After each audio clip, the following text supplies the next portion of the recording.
Class 10 দশম শ্রেণী আমরা করতেছিলাম হায়ার ম্যাথ ঘনজ্যামিতির প্রথম যে ক্লাসটা এই ক্লাসটা আমরা করছি। ওটাতে কিছু বেসিক আলোচনা করছিলাম আমরা।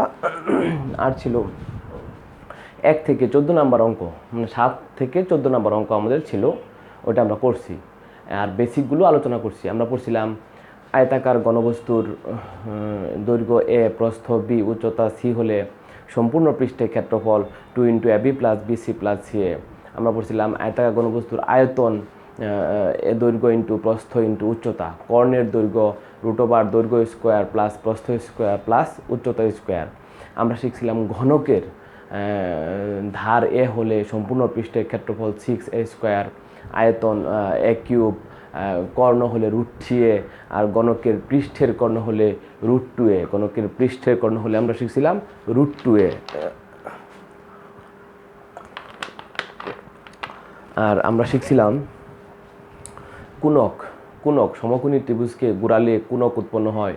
কুনকের বক্রতল শিখছিলাম, সমগ্রতল ইত্যাদি। পরে শিখছিলাম বেলন নিয়া, পরে শিখছিলাম গোলক নিয়া। ক্লিয়ার? ওই বেসিকগুলো শিখে তার সাহায্যে কিছু অঙ্ক করছিলাম আমরা। আজকে আমরা দেখব সরাসরি 15 নম্বর অঙ্ক, দশম শ্রেণী হায়ার ম্যাথ EX 13 লেকচার 2। 13 অধ্যায়ের প্রথম লেকচার করছে, দ্বিতীয় লেকচার 15 নম্বর 6, 8 আর আমি বুঝাচ্ছি 9। 3টা গোলক দেওয়া আছে, নিরেট গোলক। 3টা গোলক কঠিন বল, গোলক না, 3টা কঠিন বল মানে নিরেট। এটার ব্যাসার্ধ হলো একটা 6, আর একটা 8, আর একটা 8 সেন্টিমিটার। এই 3টা বলকে গলিয়ে 9 সেন্টিমিটার ব্যাসার্ধের একটি বড় গোলক বানানো হয়েছে। তাহলে আর এর মান বের করো। প্রশ্নে কী চাইছে আবার খেয়াল করো। 3টা কাচের গোলক, কঠিন গোলক, 3টার ব্যাসার্ধ একটা 6, আর একটা 8, আর একটা 8 সেন্টিমিটার। এই 3টা গোলককে একসাথে গলিয়ে একটা বড় গোলক বানানো হয়েছে যার ব্যাসার্ধ 9। তাহলে আর এর মান বের করো। ক্লিয়ার? আঁকাও। এই যে একটা গোলক, এই যে একটা গোলক, এই যে একটা গোলক, এই সবগুলো ভাঙে এরকম একটা বড় বানাইছে। এটার ব্যাসার্ধ 6, এটার ব্যাসার্ধ 8, এটার ব্যাসার্ধ আর এটার ব্যাসার্ধ 9। তো এটার আয়তন কত হবে?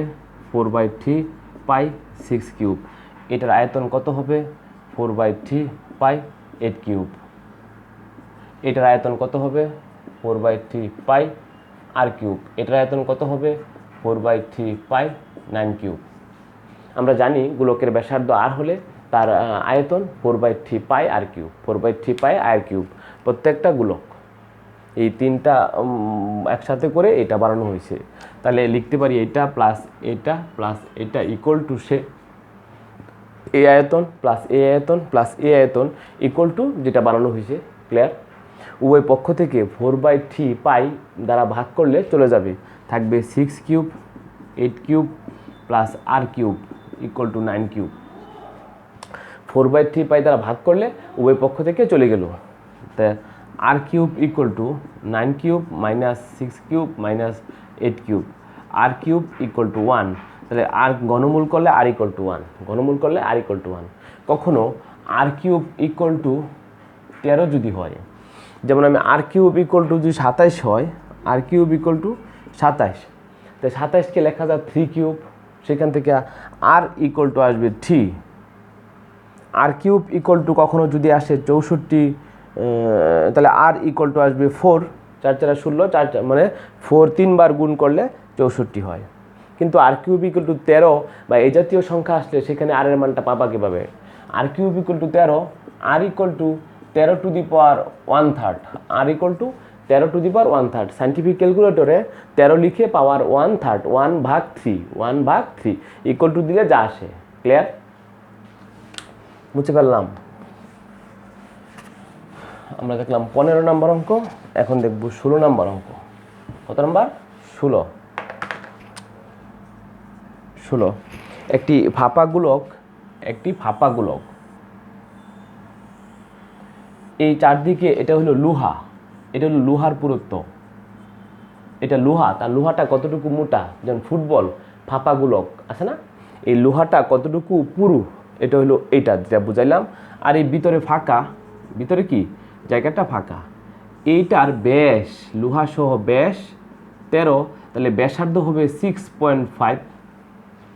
আবার খেয়াল করো, লোহা সহ একটা ফাঁপা গোলকের ব্যাস 13 সেন্টিমিটার, তাহলে লোহা সহ ব্যাসার্ধ 6.5 2 দিয়ে ভাগ করলে, আর লোহাটা কতটুকু মোটা মানে লোহার পুরুত্ব এটা প্রশ্নে দেওয়া আছে, লোহার পুরুত্ব 2, লোহাটা 2 সেন্টিমিটার পুরু। লোহাটা যে এই গোলকটা যে বানাইছে কি পরিমাণ লোহা দিছে, ওই লোহার পুরুত্বটা কত, 2 সেন্টিমিটার প্রশ্নে দেওয়া আছে।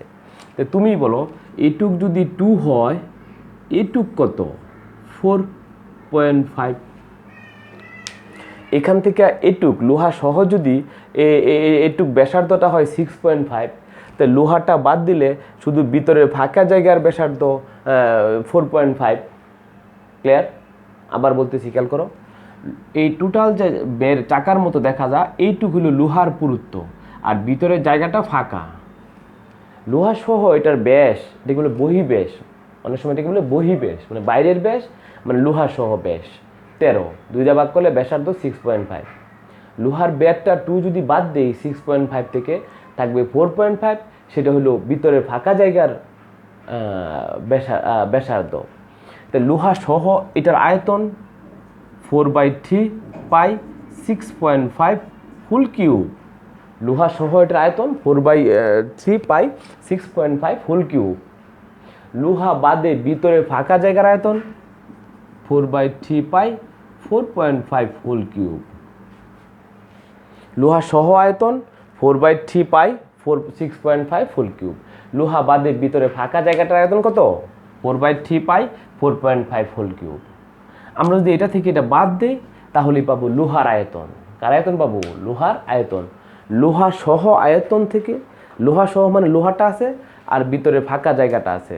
এখন লোহা সহ আয়তন থেকে ভিতরে ফাঁকা জায়গার আয়তনটা বাদ দিলে আমরা কার আয়তন পাবো? লোহার আয়তন। কার আয়তন পাবো? লোহার আয়তন। এই লোহাটুকু দ্বারা একটা নিরেট গোলক বানাইছে যার ব্যাসার্ধ ধরলাম আর। এই লোহাটুকু দ্বারা এই গোলকটা বড় ছিল কেন? ভিতরে ফাঁকা, ভিতরে ফাঁকা।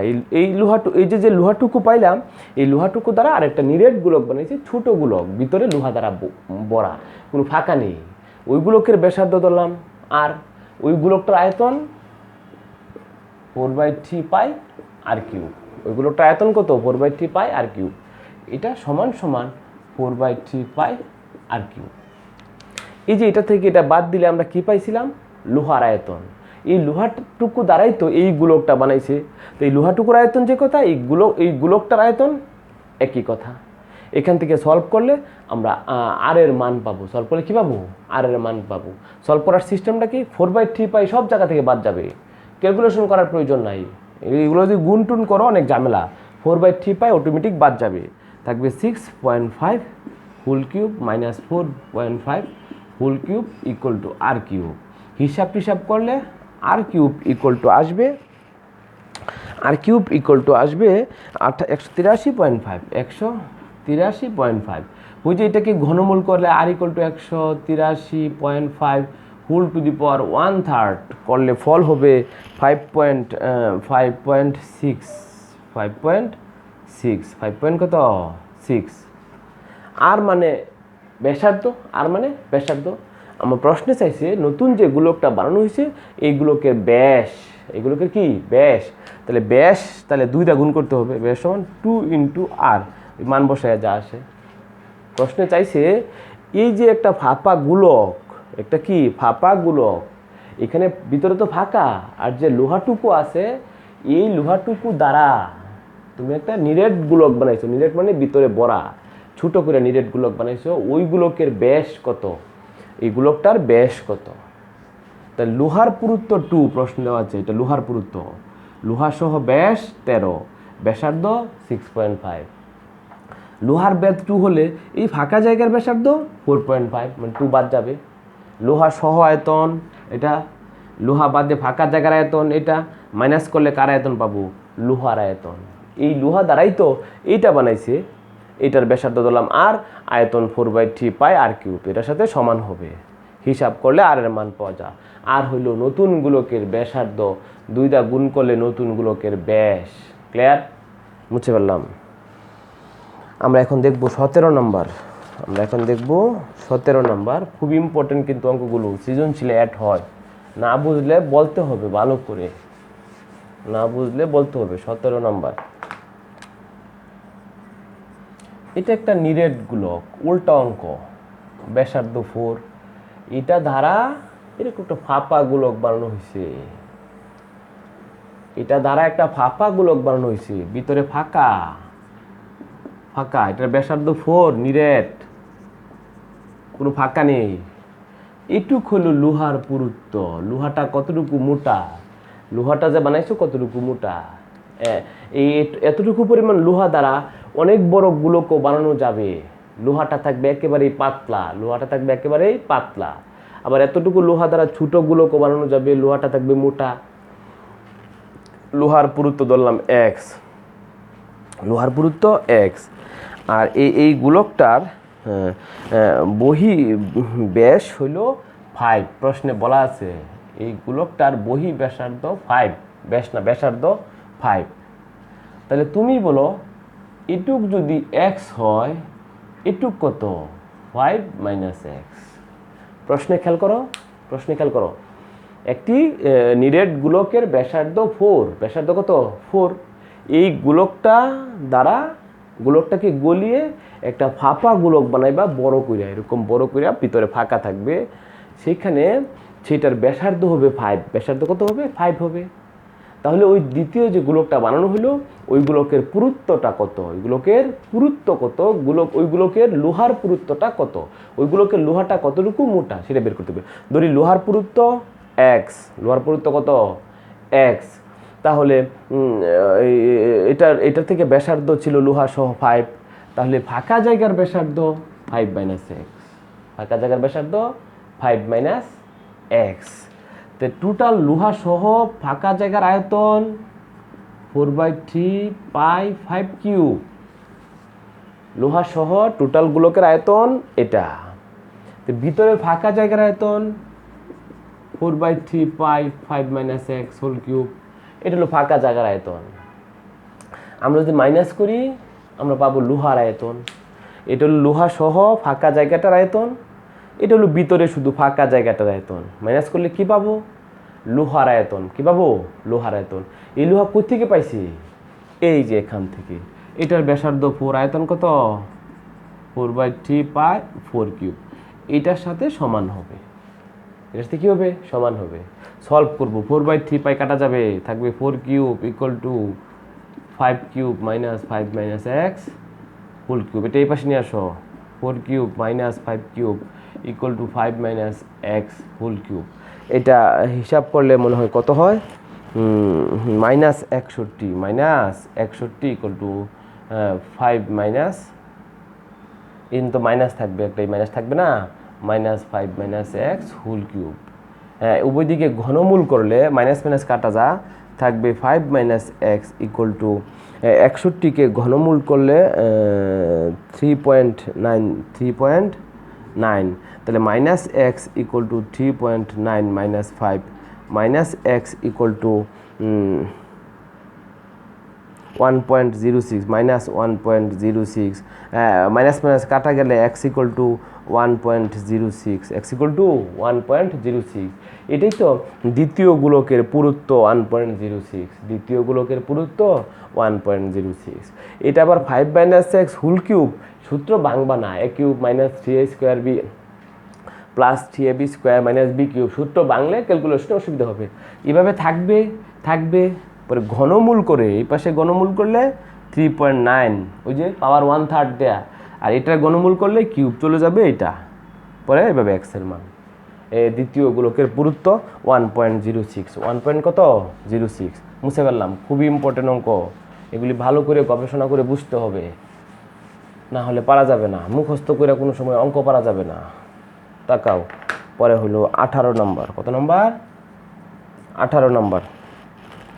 একটা লোহার নিরেট গোলক ব্যাসার্ধ 6, এই গোলকটাকে গলিয়ে এরকম একটা বেলন বানানো হয়েছে, ওটা কি লম্বা বেলন বানানো হয়েছে। এটার উচ্চতা লম্বা h = 8, ভূমির ব্যাসার্ধ r, r = 6/2 = 3, ভূমির r = 6/3। প্রশ্নে তাকাও, বলতেছি আমি একটা নিরেট গোলক, নিরেট কেন, ভিতরে ফাঁকা নেই, ব্যাসার্ধ 6, আয়তন পারবো 4/3 π6³ এই নিরেট গোলকটাকে গলিয়ে এরকম লম্বা একটা বেলন বা লম্বা একটা পাইপ, নিরেট একটা সিলিন্ডার বানানো হয়েছে। ছিল কি লোহার গোলক, এই গোলকটাকে গলিয়ে এরকম লম্বা লোহার পাইপ বানানো হয়েছে বা সিলিন্ডার বা বেলন বানানো হয়েছে, যেটার দৈর্ঘ্য h = 8, যেটার দৈর্ঘ্য h = 8, দৈর্ঘ্য বা এরকম দাঁড়া করালে উচ্চতা, এভাবে রাখলে দৈর্ঘ্য, দাঁড়া করালে এটাই উচ্চতা। আর ব্যাস 6, ব্যাসকে 2 দ্বারা ভাগ করলে ব্যাসার্ধ 3, ব্যাসার্ধ কত 3। এই গোলকটা যে এটা বানাইছে এরকম কয়টি সিলিন্ডার হবে, প্রশ্নে বলছে এই গোলক দা এইরকম মাপের কয়টি সিলিন্ডার বানানো যাবে, কয়টি সিলিন্ডার কি বানানো যাবে। তাহলে এটার ব্যাসার্ধ 6, আয়তন 4/3 π6³, এটার আয়তন সিলিন্ডার আয়তন πr², r মানে 3², s মানে 8, s মানে কি 8, সূত্র হলো πr², সিলিন্ডারের আয়তন πr², এটা হলো একটা সিলিন্ডারের আয়তন, এটা সম্পূর্ণ গোলকের আয়তন 4/3 π6³, একটা সিলিন্ডারের আয়তন, এই 6কে 2 দ্বারা ভাগ করে ব্যাসকে ব্যাসার্ধ 3 বানানো হয়েছে। এটা হলো একটা সিলিন্ডারের আয়তন, এটা হলো পুরো গোলকের আয়তন। এই গোলকের আয়তনকে সিলিন্ডারের আয়তন দ্বারা ভাগ করলে ভাগ করলে কয়টি সিলিন্ডার হবে তা পাওয়া যাবে। সিলিন্ডার সংখ্যা 4/3 π6³ ভাগ π3², 8 = 4টি, কয়টি হবে 4টি। দশমিক আসলে আমরা পূর্ণটা নিব, দশমিক সামথিং আসলে ওইটা আমরা এড়িয়ে যাব, পূর্ণটা নিব। ক্লিয়ার? এভাবে কয়টি সিলিন্ডার বানানো যাবে তা বের করা যাবে। ক্লিয়ার? আগে এই পুরো গোলকটার আয়তন বের করলাম, একটা সিলিন্ডারের আয়তন বের করলাম, এই গোলকটার আয়তনকে সিলিন্ডারের আয়তন দ্বারা ভাগ করলে কয়টি সিলিন্ডার পাওয়া যাবে তা বের করলাম। মুছে ফেললাম।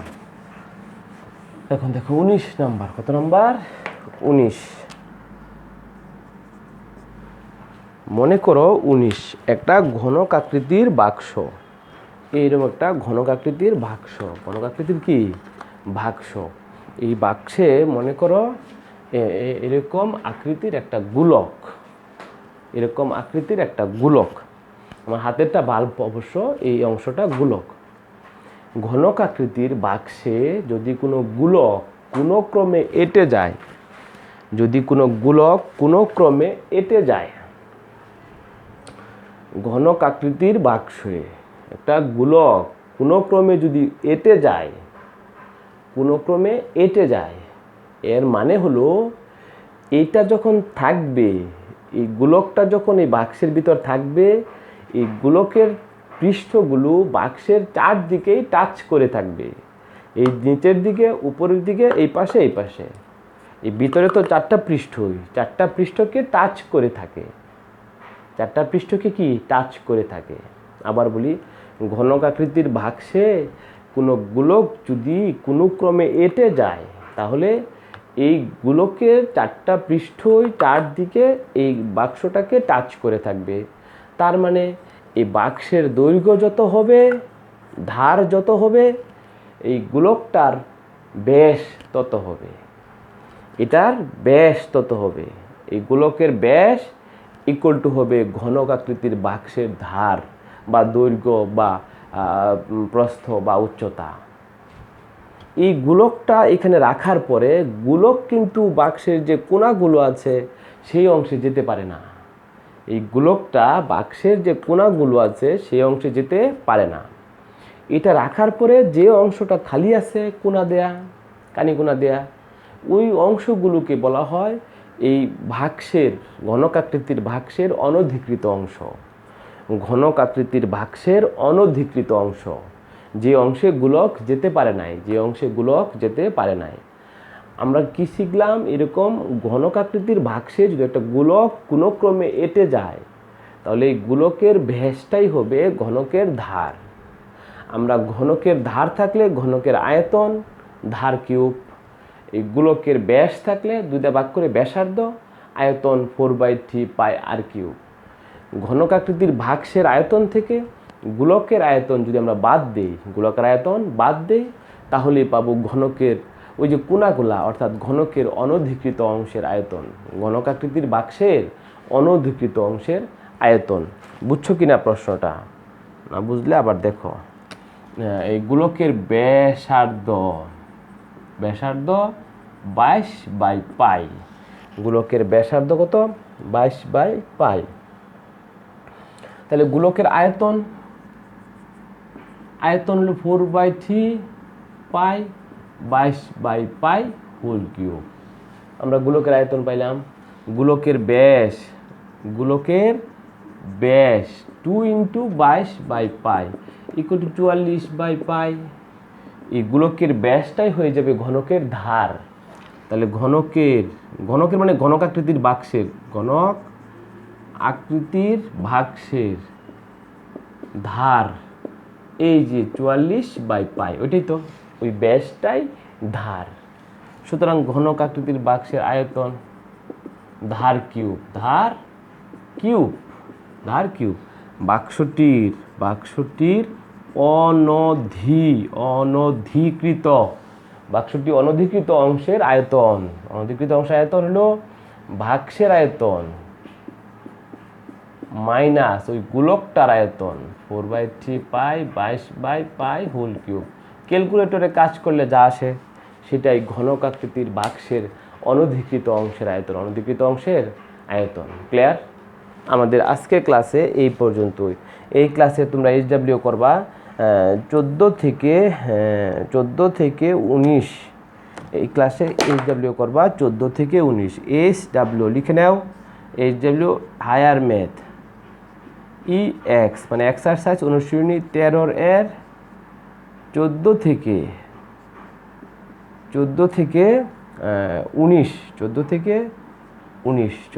19 হায়ার ম্যাথ ঘনজ্যামিতি 13 অধ্যায়ের 14 থেকে 19 এইচডব্লিউ। এই অঙ্কগুলো যে করছি ক্লিয়ারভাবে করি নাই, অঙ্কগুলো খালি শুধু বুঝাই দিলাম বেসিক বিষয়টা। এই অঙ্কগুলো ক্লিয়ারভাবে আমার শিটে করা আছে, শিটটা তোমরা মেসেঞ্জারে গ্রুপে পাওয়া যাইবা। ওকে, থ্যাংক ইউ ভেরি মাচ।